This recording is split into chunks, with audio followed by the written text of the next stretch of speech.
बात करते हैं। मैं बताता हूँ जातवाद का दर्द। हाँ, हम लोग कर रहे हैं ना, हम लोग कर रहे हैं। आप भी नहीं कर रहे, जो आप बैनर पे लिखे हाँ, हैं उसके मुद्दे पे देखिए हमारी मांगे क्या क्या है उस पर बता दें। जाति आरक्षण खत्म, हाँ एकदम खत्म होना चाहिए आज। हाँ, बस एकदम उसी पर बता रहे हैं आपको, उसी पर बता रहे हैं। क्या टाइटल लगा, एक सेकंड हम बोलने दीजिए ना बीच में। क्या टाइटल लगाना जातवाद है? अगर टाइटल लगाना जातवाद है तो पासवान भी लगाते हैं, यादव भी लगाते हैं, वर्मा भी लगाते हैं, शर्मा भी लगाते हैं, तिवारी भी लगाते हैं, मिश्रा भी लगाते हैं, पाड़े भी लगाते हैं। ये जातवाद नहीं है। आज एक तरफ हमारा अगर निमंत्रण होता है, भोजन करने के लिए जाते हैं बफर सिस्टम में, भोजन किसने बनाया क्या पूछते हैं, हमारे बगल में किसने रोटी उठाई क्या पूछते हैं, हम साथ में भोजन करते हैं, किसी की जात नहीं पूछते। हम एक कॉलेज में जब एक मिनट ध्यान से, जब हम कॉलेज में एडमिशन लेते हैं और किसी भी बच्चे से मित्रता करते हैं तो उसकी जात नहीं पूछते। एक चाय की दुकान पर जाते हैं, चाय वाले से चाय लेते हैं, उसकी जात नहीं पूछते। समोसे से समोसा लेते हैं, जात नहीं पूछते। सब्जी वाले से सब्जी लेते हैं, जात नहीं पूछते।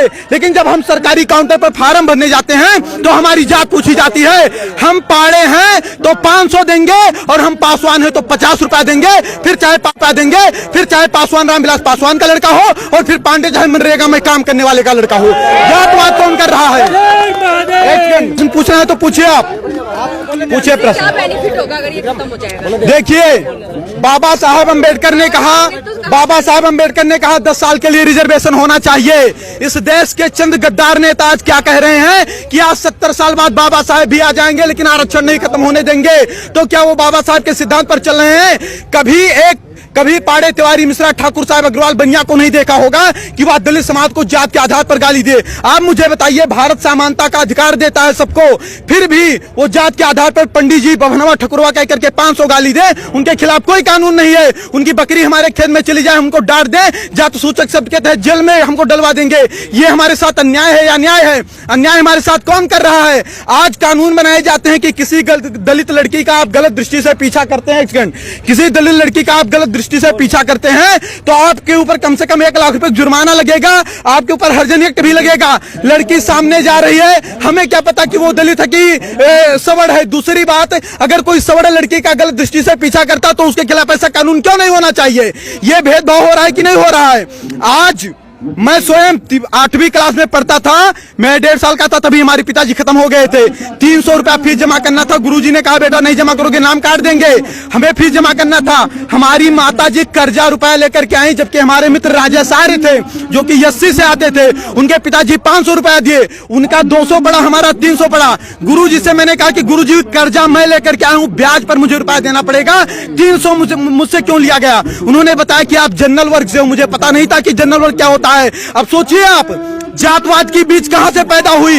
हम उस आर्य के साथ बैठते थे, भोजन करते थे, खाना खाते थे, साथ में पढ़ने जाते थे।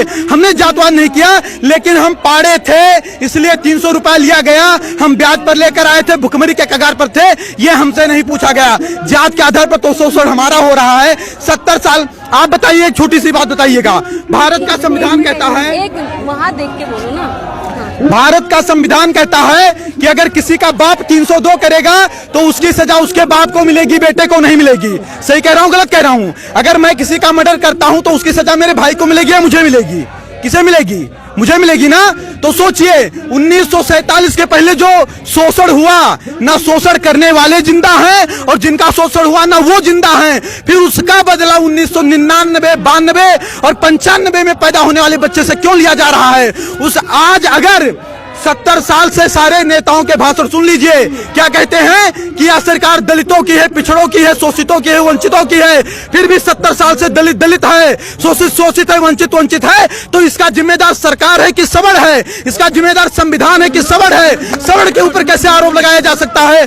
हम नरेगा में काम करें, हम मजदूरी करें, हम ठेला लगाएं, लेकिन पंडित जी हैं इसलिए मुझे अच्छे स्कूल में एडमिशन नहीं मिलेगा, 90% लाकर मुझे फेल कर दिया जाएगा। क्या मुझे इस देश में न्याय नहीं मिलना चाहिए? और अगर न्याय देने की क्षमता इस देश की सरकारें नहीं रखती हैं तो खुल करके कह दें कि आप इस देश के नागरिक नहीं हो, हमारे मताधिकार भी छीन लें। फिर क्यों कह रहे हैं, हमारे वोट क्यों ले रहे हैं वो लोग? SC/ST एक्ट का दंश मैंने झेला है। अब आप क्या मांग रख रहे हैं? अगर इन मांगों को नहीं माना जाए, हमारी मांग ये है कि देखिए एक समय था, एक कालखंड था जब जातवादिता रही होगी। आज जातवादिता नहीं है। यहाँ जितने लोग आए, मैंने किसी की जात नहीं पूछी, सबसे हाथ मिलाया, नमस्ते प्रणाम किया। आज कोई ऐसा नहीं करता। अंतर्जातीय विवाह भी हो रहे हैं। अंतर्जातीय विवाह, आपको पता होगा कि भारत का संविधान कहता है कि 18 साल की लड़की हो जाएगी तो स्वेच्छा से शादी करने के लिए वह निर्णय ले सकती है कि नहीं है? तो अब शादी अंतरजातीय करना है कि जातीय करना है, वो लड़कियों के ऊपर निर्भर है। बाप उस पर दबाव नहीं बना सकता है, उस पर आप हम पर भी प्रेशर नहीं बना सकती हैं। और आपको बता दूं, अगर अंतरजातीय शादी करने से जातवाद खत्म होता तो अंबेडकर की वाइफ भी ब्राह्मण थी, वो क्यों नहीं ब्राह्मण हो गए अंबेडकर जी? वो दलित के दलित क्यों रह गए? रामविलास पासवान ब्राह्मण क्यों नहीं हो गए? वो दलित के दलित क्यों हैं? ये चंद लोग मलाई काट रहे हैं। आज गांव का गरीब दलित गोबर और मिट्टी में पड़ा है और दलित का मुद्दा उठाने वाले लोग मर्सिडीज से चल रहे हैं। उसके बाद उनका शोषण वो करते हैं। 22.5% दलितों का रिजर्वेशन, क्या उसमें कोई सवर जा सकता है? नहीं जा सकता। उसका लाभ कौन ले रहा है? दलित ही तो ले रहा है। अगर कहीं पर आरक्षित सीट आती है तो वहां चुनाव कौन लड़ेगा? दलित ही तो लड़ेगा, सवर तो लड़ नहीं पाएगा। फिर उनका अधिकार कौन खा रहा है? 56,000 करोड़ अनुसूचित जात के लिए और 39,000 करोड़ अनुसूचित जनजात के लिए ये जात के आधार पर बजट है। अगर जात के आधार पर ये बजट आए तो उन्हीं के जात के लोग खाए कि हम लोग खा लिए। फिर आरोप हमारे ऊपर कैसे लगाया जा रहा है कि हम उनका शोषण कर रहे हैं? ठीक है, और कोई बात हो तो बताइए। हम ये बताना चाहते हैं, देखिए हमारी सरकार से, देखिए हम इस देश के नागरिक हैं। हमने कभी तोड़ फोड़ नहीं किया, हमने कभी किसी का विरोध नहीं किया। हमने, एक सेकंड बोलने नहीं दीजिए ना, 1 मिनट रुक जाइए, 1 मिनट रुक जाइए, कुछ बोलने दीजिए ना। हमने कभी सरकार के खिलाफ आवाज नहीं उठाई, हमने कभी तोड़ फोड़ नहीं किया, हमने बस नहीं चलाए, हमने ट्रेन नहीं फूकी। हमारी मांग हमेशा शांति से रही है। बाप दादा देश के लिए और धर्म के लिए लड़ते लड़ते मर गए, उनके बच्चे आज सिस्टम से लड़ करके मर रहे हैं। 2 लाख ब्राह्मणों के जनेऊ तोड़वा दिए गए, गर्दनें कटवा दी गई। 12-12 साल के राजपूत बच्चे, उनकी माएं तिलक लगा करके युद्ध क्षेत्र में भेज देती थी, तब हमारा धर्म बचा। हम देश और धर्म के लिए लड़ते लड़ते मर गए, हमारे बाप दादा मर गए। आज हम सिस्टम से लड़कर मर रहे हैं। क्या इसीलिए लड़कर मरे थे? हमारी मांग है कि राष्ट्रीय सौर आयोग का गठन हो। सभी में गरीबी होती है, जात के आधार पर आरक्षण न होकर आर्थिक आधार पर दीजिए और SC/ST एक्ट में जांच की व्यवस्था हो। क्योंकि अगर हमें अधिकार नहीं है जात सूचक शब्द के तहत किसी दलित को गाली देने की, तो किसी दलित को भी अधिकार नहीं होना चाहिए कि जात सूचक शब्द के तहत हमें गाली दें। बार बार कहते हैं 5000 वर्ष से शोषण किए हो, तुम यूरेशिया से आए हो, यूरेशिया चले जाओ। क्या इनके बाप का देश है? अगर इनके बाप का देश है तो मंगल पांडे जब गोली चला रहे थे तब कहाँ चले गए थे लोग? कहाँ चले गए थे लोग? सपोर्ट कर दिया, आना नहीं पड़ता यहाँ। और कोई बात होगी तो बताइएगा, हम अपने मुद्दे पर तटस्थ हैं। और अगर कहीं किसी को समस्या होगी